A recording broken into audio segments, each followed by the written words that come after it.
하나님의 말씀은 어제에 이어서 레위기서 9장 말씀입니다. 레위기서 9장 1절에서부터 24절 많지 않기 때문에 한번 같이 천천히 봉독하며 한번 읽겠습니다. 1절부터 끝에 24절까지입니다. 여덟째 날에 모세가 아론과 그의 아들들과 이스라엘 장로들을 불러다가 아론에게 이르되 속죄제를 위하여 흠없는 송아지를 가져오고 번제를 위하여 흠없는 순양을 여호와 앞에 가져다 드리고 이스라엘 자손에게 말하여 이르기를 너희는 속죄제를 위하여 순염소를 가져오고 또 번제를 위하여 일련되고 흠없는 송아지와 어린 양을 가져오고 또 화목제를 위하여 여호와 앞에 드릴 숫소와 순양을 가져오고 또 기름 섞은 소제물을 가져오라 하라. 오늘 여호와께서 너희에게 나타나실 것임이니라 하매 그들이 모세가 명령한 모든 것을 회막 앞으로 가져오고 온 회중이 나와 여호와 앞에 선지라.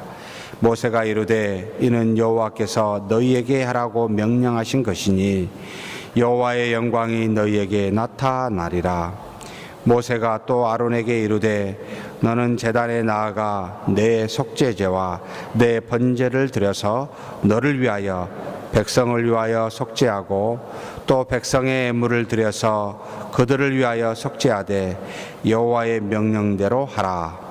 이에 아론이 제단에 나아가 자기를 위한 속죄제 송아지를 잡으매 아론의 아들들이 그 피를 아론에게 가져오니 아론이 손가락으로 그 피를 찍어 제단 뿔들에 바르고 그 피는 제단 밑에 쏟고 그 속죄 제물의 기름과 콩팥과 간 거풀을 제단 위에서 불사르니 여호와께서 모세에게 명령하심과 같았고 그 고기와 가죽은 진영 밖에서 불사르니라.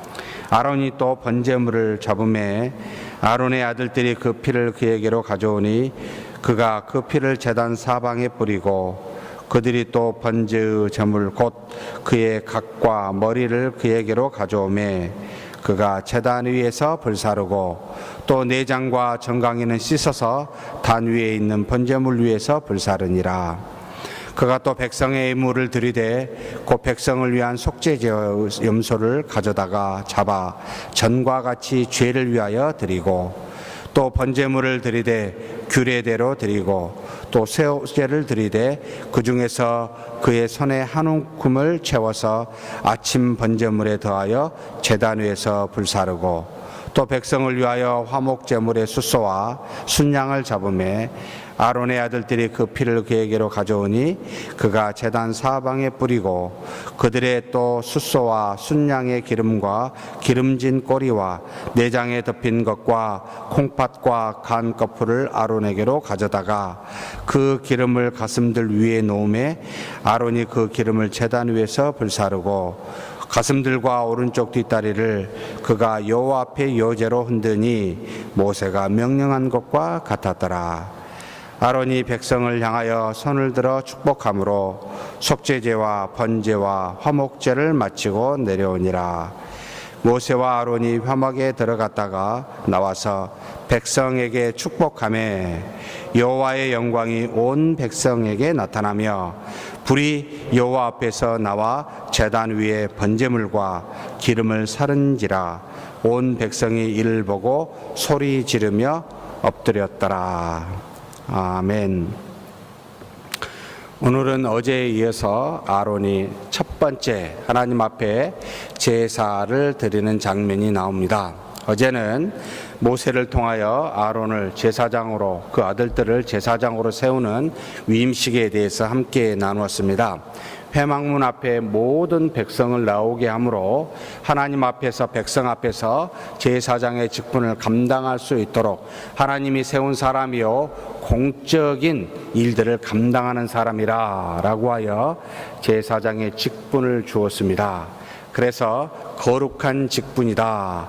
거룩한 사람이라기보다는 거룩한 직분을 주어 하나님의 말씀에 따라 그 명령대로 수행하고 실천하게 되면 하나님의 거룩성이 나타나므로 그 직분 자체나 사람 자체에 있는 것이 아니라 거룩함은 그 직분을 하나님의 뜻대로 수행할 때 나타나더라. 그래서 교회 안에서 있는 모든 공적 직분이라 하는 목사와 장로와 권사와 집사는 그 주신 직분을 따라 하나님의 말씀으로 순종하였을 때 거룩성이 드러나게 되더라라는 걸 꼭 기억하셔야 됩니다.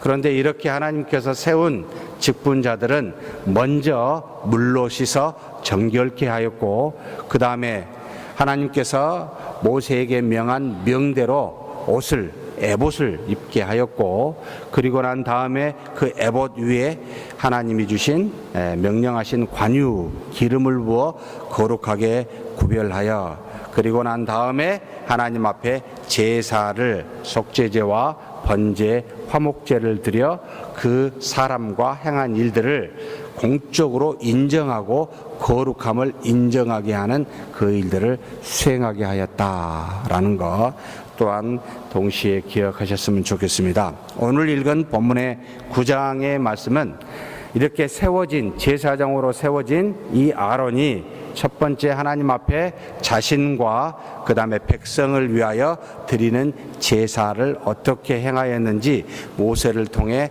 증거되어진 대로 행하는 그 내용들이 쭉 나와 있습니다. 자, 제사장이라 할지라도 하나님으로부터 공적으로 인정받아 하나님의 말씀대로 모든 사람들을 대신하여 하나님께 나아가 제사를 드리는 이 제사장이라 할지라도 항상 하나님 앞에 나아갈 때는 먼저 이것을 하고 그 다음에 백성을 위하여 이 제사를 드리라라는 게 나와 있습니다. 무엇입니까? 먼저 자신을 위한 속죄 제사를 수소를 하나님 앞에 그 법대로 따르게 했고, 그 속죄제뿐만 아니라 다음에 번제를 드려서 하나님 앞에 헌신된 번제를 드려서 동시에 자신의 죄와 자신의 헌신을 하나님 앞에 먼저 드리고 난 뒤에 백성의 속죄제와 번제와 화목제를 드리게 했다라고 가르쳐 주고 있습니다. 사랑하는 성도 여러분, 교회에서 공적 직분을 맡아 무슨 일을 행하기에 앞서서 항상 먼저 자신을 돌아보아야 됩니다. 내가 하나님 앞에 공적 직분을 감당할 만한 자격이 없는 것은 분명합니다. 그런데 자격이 없는 이 부분을 자격 있게 하시는 하나님의 뜻에 따라 먼저 속죄제, 그 다음에 번제를 드려야 되는데, 지금은 우리가 그리스도 안에서 단번에 속량함을 받았기 때문에 우리가 하나님 앞에서 먼저 자신의 죄를, 과오를 또는 실수를 돌아보고 그것을 하나님 앞에 돌이키는 회개가 반드시 필요합니다. 그리고 난 다음에 이 일은 나를 위하여 행하는 그런 일들이 아니고 오직 하나님의 영광을, 그 나라와 의를 위하여 행하는 것이기에 하나님, 제 인생의 모든 것을 하나님 앞에 헌신합니다 라고 하는 과거의 번제와 같은 헌신된 마음의 자세를 가지고 그 다음에 이 주신 직분에 대해서 목사로서, 장로로서, 권사로서, 안수 집사로서 일들을 감당하게 된다라는 것을 먼저 기억하셔야 됩니다. 그래서 우리는 항상 교회 앞에 오게 되면 무엇부터 합니까? 바로 이와 같은 속죄와 번제를 위해서 기도를 먼저 하는 것이지요. 그냥 하나님 나오게 해주셔서 감사합니다가 아니고, 하나님, 제가 자격이 되지 아니함에도 불구하고 나와 하나님 앞에 이 부족하고 연약한 모든 나의 죄를 용서를 구합니다. 그리고 제가 이 부족하지만 하나님께서 주신 이 직분 감당할 수 있도록 제가 주신 대로 하나님 전부 하나님 앞에 헌신하겠습니다. 내게 주신 몸과 마음과 인생을 하나님께 드리오니 하나님의 공적인 일들을 감당함에 저를 사용하여 주십시오 라고 하는 것을 앉아서 기도를 먼저 하는 것이다 라는 걸 우리가 알고 들어와 기도하셨으면 좋겠습니다. 그리고 난 다음에 바로 회중을 위한 제사를 드리는데, 이게 바로 또한 회중의 속죄제를 위해서 순염소를 그리고 번제를 위해서 수송아지와 흠없는 어린 양을 드리게 했고, 그래서 백성들로 하여금 또한 속죄하고 그들로 하여금 헌신하게 할 뿐만 아니라 바로 제사장이 드리지 않았던 소제와 화목제를 동시에 드리겠습니다. 소제는 감사죠. 그 다음에 화목제는 영적인 하나님과의 화해 교통을 이루고 우리와의 화평을 이루는 그런 일들을 이 회중을 위해서 이 아론이 행하게 됩니다. 그래서 속죄제, 번제, 그 다음에 소제와 함께 더불어서 화목제를 드리는 제사를 본인의 속죄제와 번제를 드리고 난 다음에 백성을 위해서 그와 같은 일들을 감당하게 됩니다. 사랑하는 성도 여러분, 이제 자신의 기도가 끝났으면 다른 사람의 죄를 위하여 기도하시고 다른 사람의 헌신을 위하여 기도하시고 도우셔야 됩니다.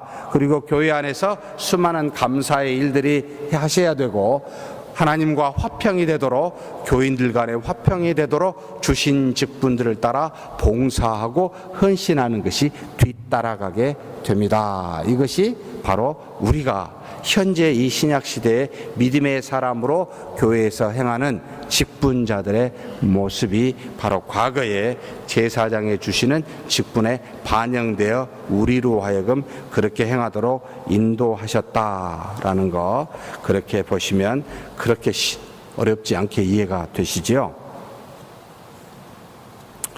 자, 이와 같은 백성을 위한 제사 또는 자신을 위한 제사, 이것을 사실은 지금은 신약 시대는 다르게 이제 행했는데, 우리가 한번 본문의 말씀을 봤으면 좋겠다 싶은데, 히브리서 9장 11절에부터 14절에 이르기까지 구약의 제사가 지금의 어떤 의미가 있는지 신약의 눈으로, 그리스도를 믿는 믿음의 눈으로 보았을 때 어떻게 해석이 되는지 아주 구체적으로 이 히브리서는 우리에게 증거하고 있습니다. 물론 전통적으로 히브리서는 바울이 썼을 거라고 많이 이야기를 합니다만, 사실 히브리서의 여러 가지 그러니까 문법이라든지 사용된 용어가 바울의 서신과는 조금 달라서 지금은 작자 미상이라고 우리가 이야기합니다만, 그래서 히브리서를 정확하게 누가 쓴지 알 수 없습니다. 그래서 히브리서 기자라는 표현으로 그냥 바울이라는 것보다는 좀 다르게 이해합니다만, 어찌되었든 하나님의 말씀이지요. 한번 같이 읽겠습니다. 히브리서 9장 11절에서부터 15절 말씀입니다. 자, 그리스도께서는 장래 좋은 일의 대제사장으로 오사 손으로 짓지 아니한 것 곧 이 창조에 속하지 아니한 더 크고 온전한 장막으로 말미암아 염소와 송아지의 피로 하지 아니하고 오직 자기의 피로 영원한 속죄를 이루사 단번에 성소에 들어가셨느니라. 염소와 황소의 피와 및 암송아지의 죄를 부정한 자에게 뿌려 그 육체를 정결하게 하여 거룩하게 하거든, 하물며 영원하신 성령으로 말미암아 흠없는 자기를 하나님께 드린 그리스도의 피가 어찌 너희 양심을 죽은 행실에서 깨끗하게 하고 살아계신 하나님을 섬기게 하지 못하겠느냐라고 말씀하면서 구약의 제사와 그리스도께서 우리를 위하여 드린 단번에 드린 제사의 의미를 정확하게 구별해 주고 있습니다. 구약의 율법은 성막과 그 아래에 있는 기구들을 통해서, 그리고 짐승의 피를 통해서 하나님께 나아갈 수 있도록 했습니다. 제사장들도 1년에 단 대제사장이 한 번만 지성소에 들어갈 수 있었고 일반 다른 제사장은 성소에 들어갈 수는 있었지만 모든 백성은 이 성막이라고 하는 성소에 들어갈 수 없고 회막 안에 뜰에서 번제단 안에까지만 들어갈 수 있었던, 한마디로 사람도 구별되게 어느 장소 안에까지 그 이상은 갈 수 없도록 지정되어졌던 것이 구약의 율법이라면, 지금은 우리 주 예수 그리스도께서 단번에 십자가의 죽으심으로 말미암아 모두가 다 대제사장이 되어 누구를 거치지 아니하고 이 땅에 있는 하나님이 만드신 그 어떤 피조물 사람이라도 그 사람을 통하여 그것을 통하여 거치지 않고 단번에 하나님 앞에 갈 수 있는 길을 열어 놓으셨습니다. 그래서 십자가에 못 박혀 죽으실 때 성소 곧 지성소와 성소를 나누고 있는 그 붉은 장막을 위로부터 아래로 갈라져서 누구든지 하나님을 믿는 사람은 그 가운데로 나아가 이제는 제사장이 필요 없이 다 갈 수 있는 길을 열어 놓으셨을 뿐만 아니라, 구약에서는 반드시 짐승의 피로 자기의 양심을 깨끗게 할 수는 없지만 자기가 지은 죄를 하나님 앞에 회개하여 사함을 받을 수 있는 그와 같은 짐승의 피를 가지고만 나갔지만, 그러나 주 예수 그리스도께서 십자가에 죽으신 하나님의 아들의 피는 우리의 죄를 또 우리의 죄를 용서함을 주었을 뿐만 아니라 우리의 양심까지도 단번에 정결케 하는 능력이 있어 이제는 다시 또 다른 제사를, 또 다른 짐승의 피를 가지고 하나님께 나아가지 않아도 이제는 될 수 있는 그와 같은 은혜들을 우리에게 허락해 주셨다라고 지금 히브리서 9장의 히브리서 기자는 우리에게 증거하고 있습니다. 그러니 지금은 무슨 시대라? 은혜의 시대라, 성령의 시대라라고 표현하고 있습니다. 왜요?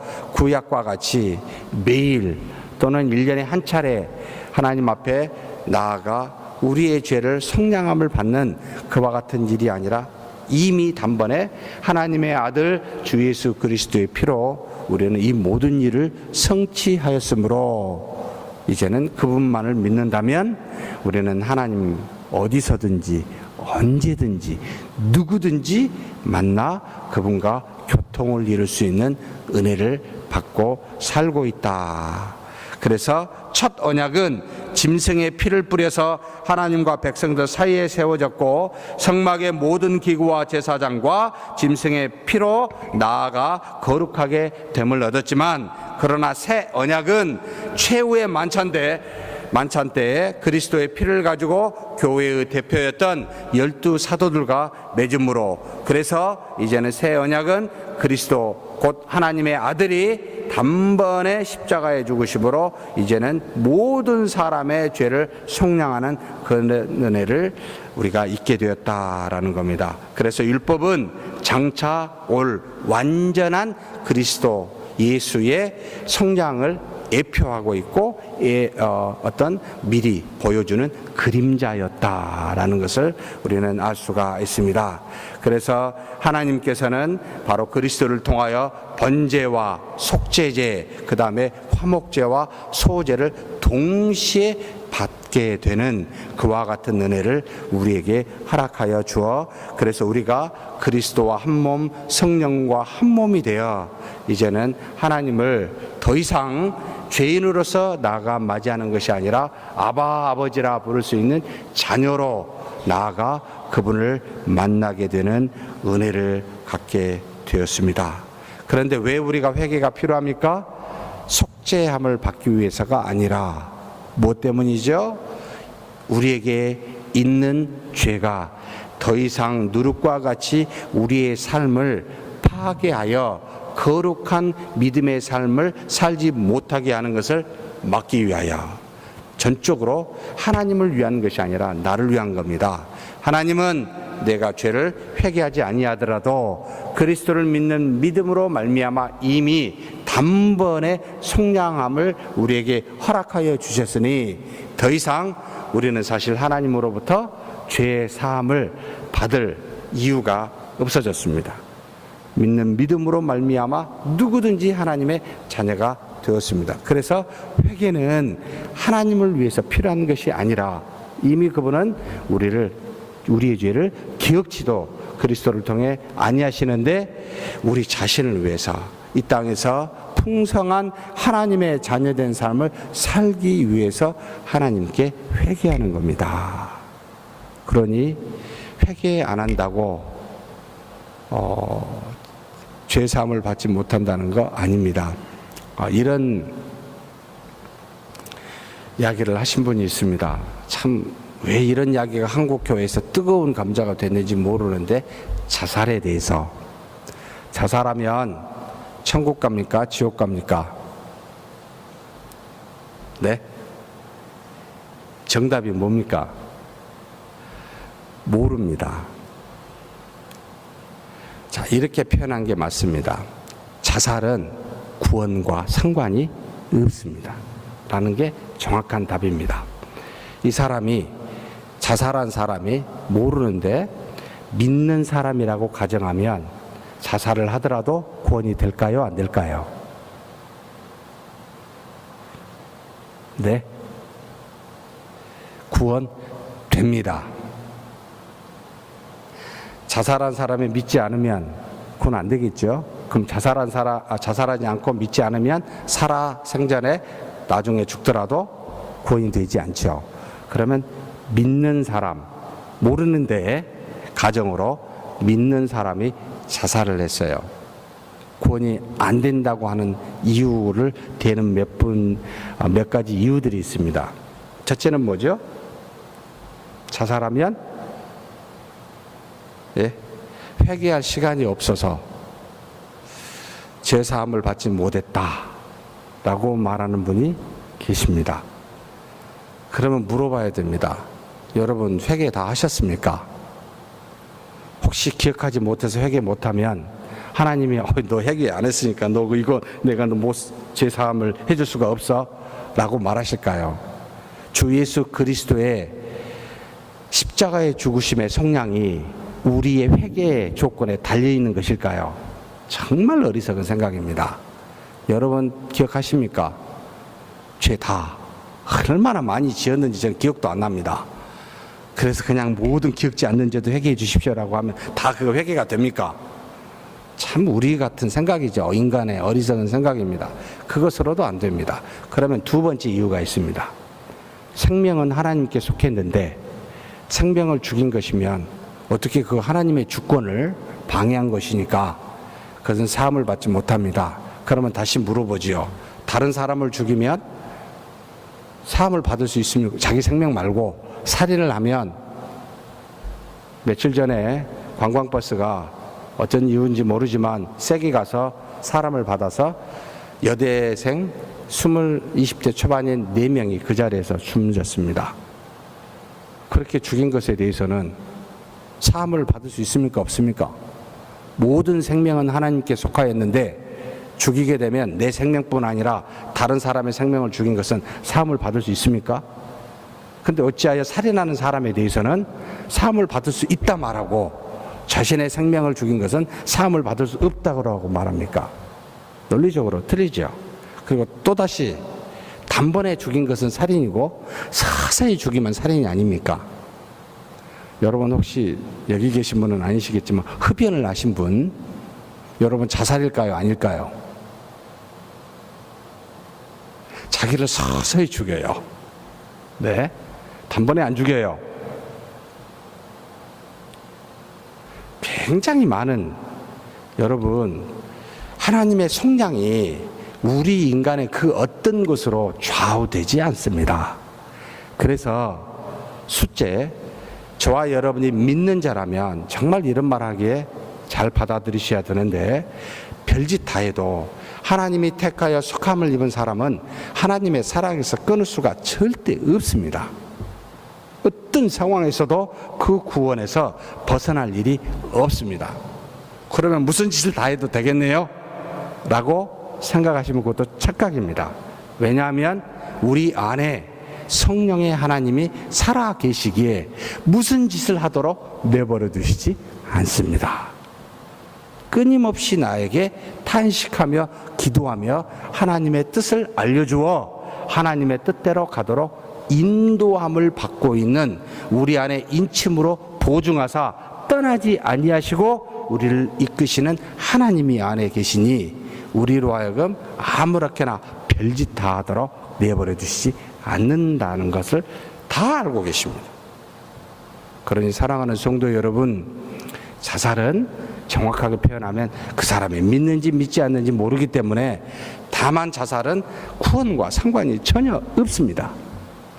하나님의 주권에 속해 있고 은혜에 속해 있기 때문에 그런 것으로 제발 유족들에게, 그 자살한 또 다른 남은 가족들에게 상처를 주지 마십시오. 모르는 이야기를 해서. 여러분, 사람 죽이는 거, 자기를 죽이나 남을 죽이나 굉장한 죄악입니다. 엄청난 아픔과 고통을 따르게 합니다.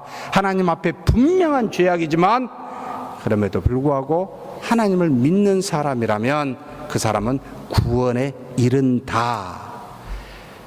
여러분, 자살하면 구원에 이르지 않는다를 가톨릭에서 중세시대에 했던 이야기를 어찌하여 한국의 개신교도들이, 그것도 목회자들이 말하고 있는지 모르겠습니다. 서구 어디에도 그런 이야기를 하는 개신교 목회자들은 없습니다. 정말 희한하게 우리 한국에서 그런 이야기를 하고 있고 이슈가 되어 있더라고요. 성경도 신학도 모르는 어리석은 모습이지요. 하나님의 구원의 은혜와 주권이 우리 인간의 힘으로 좌우될 수 있다고 생각하십니까? 절대 안 됩니다. 그분의 붙드시는 그 힘과 그 사랑은 정말로 놀라워 그 무엇으로도 끊을 수가 없습니다. 그러니 믿는 사랑하는 성도 여러분, 안심하십시오. 구원받은 자는 반드시 하나님의 자녀로 하나님 나라에 갑니다. 다만 그것이 문제가 아니라 이 땅에 살면서 하나님 앞에 지속적으로 우리의 죄를 회개하여 이 땅에서 하나님의 자녀로서 거룩한 삶이 무엇인지, 하나님의 자녀의 능력이 무엇인지, 하나님의 영광이 무엇인지, 그 나라와 의를 이루는 게 무엇인지를 맛보고 살며 그것으로 기뻐하며 사는 것이 우리의 관심이 되어야 되지 않겠습니까? 이것이 저와 여러분의 최대의 숙제요 과제임을 알고 그리스도를 믿는 믿음의 삶이 오늘도 내일도 지속적으로 영위되기를 주의 이름으로 축복합니다.